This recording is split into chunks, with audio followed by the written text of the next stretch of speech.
guys, it's Mike and Craig again of PrepLifeNow, and today we're continuing our series of videos about the World War Z zombie apocalypse preparation situation. And so today we're going to talk about how you can actually prepare for World War Z. And Craig is our resident expert, so I'm going to ask him a series of questions. But before we get started with the preparation tips, can you just kind of remind us, what World War Z is and why it's important?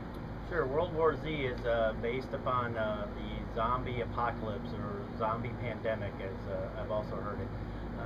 It usually starts out with one person with some kind of virus or infection. Usually it affects the brain somehow.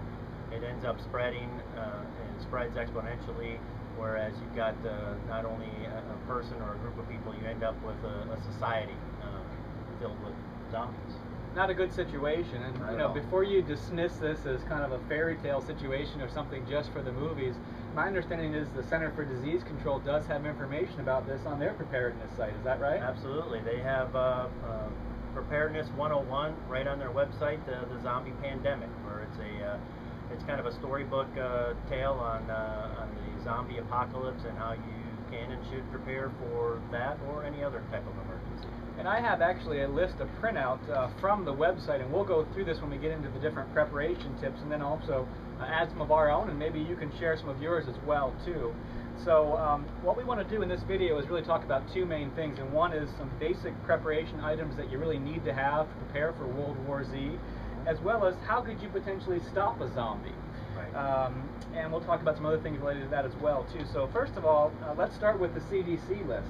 You want to review that list and just kind of tell us what are some of the things the CDC recommends for preparation? Sure, and like any type of disaster situation, you're preparing for a situation where you're going to have to rely on yourself. You can't rely on the government, you can't rely on there to be food in the grocery stores, gas at the gas stations.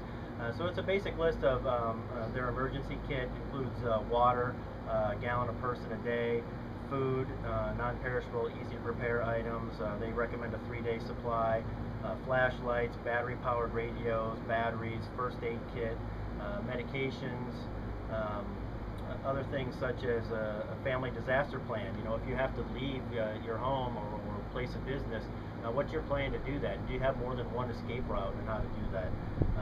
And we talked about that in another video where you gave us a great information about having a checklist, and that was so important so that you don't forget something when all hell is breaking loose. Right. So I noticed on that list it's pretty generic though, isn't it, Craig? Absolutely.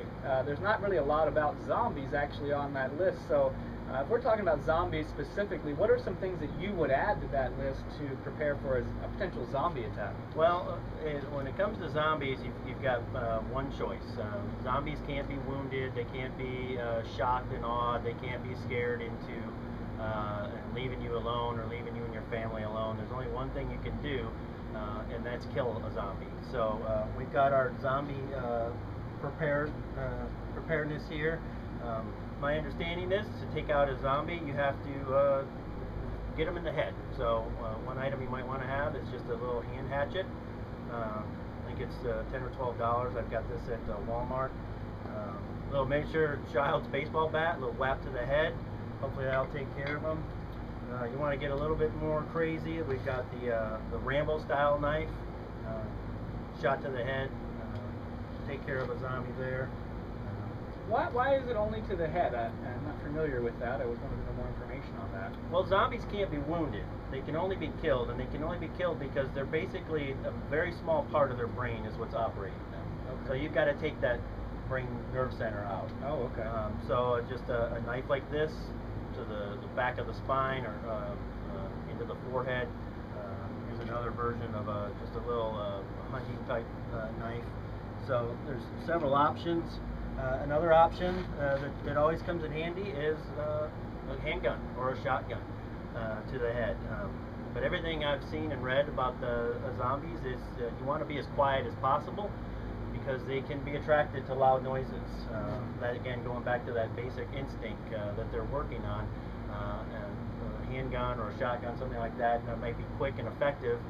But it's also going to draw and attract more zombies. So you kind of have a catch-22 right there. And the problem with guns is you run out of ammo. eventually you'll run out of ammunition. That's a good point. You Yeah. you want to have some other options besides just that as well. Yeah, sure. Some other options might be a crossbow or a bow and arrow, anything that's reusable. So, Okay. Oh, good a stuff. sword. Okay. I've seen the swords in some of the situations. So that's some basic things in terms of how to stop a zombie right there, and some things you definitely want to have. Obviously, we've talked in previous videos about having your bug out bag. Mm-hmm. But you know, if we're facing a zombie apocalypse, in your opinion, where do you think would be the safest place to be? Would you rather be in a city or in the country? Give us the pros and cons of each. Well, there are pros and cons of each. My personal preference is to be as far away from people as possible.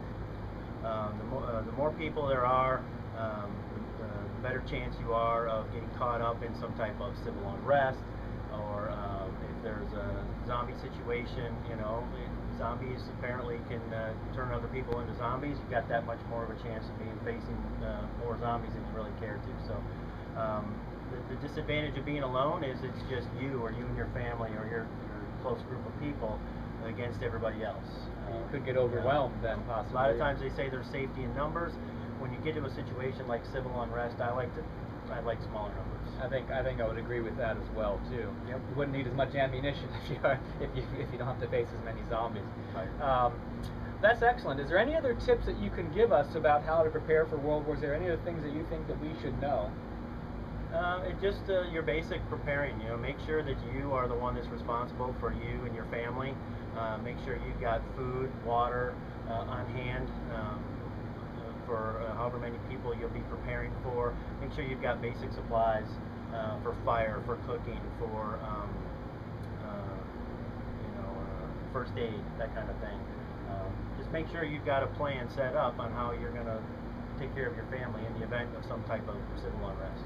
And we've talked in other videos about that in detail about those specific things, like we said, such as your bug out bag or other preparation items like checklists and things like that. I think it would also be reasonable, although you can't necessarily practice against fighting the zombie, certainly you want to this is a very grueling process potentially, so you're going to need to be in shape. And we've got another video about the importance of fitness for just preparation in general, but just in your opinion, I think this really would be a key one that you need to be physically fit for, right? Certainly, because there's a good chance you're going to be doing a lot of running, a lot of swinging of a bat or a sharp instrument or something like that.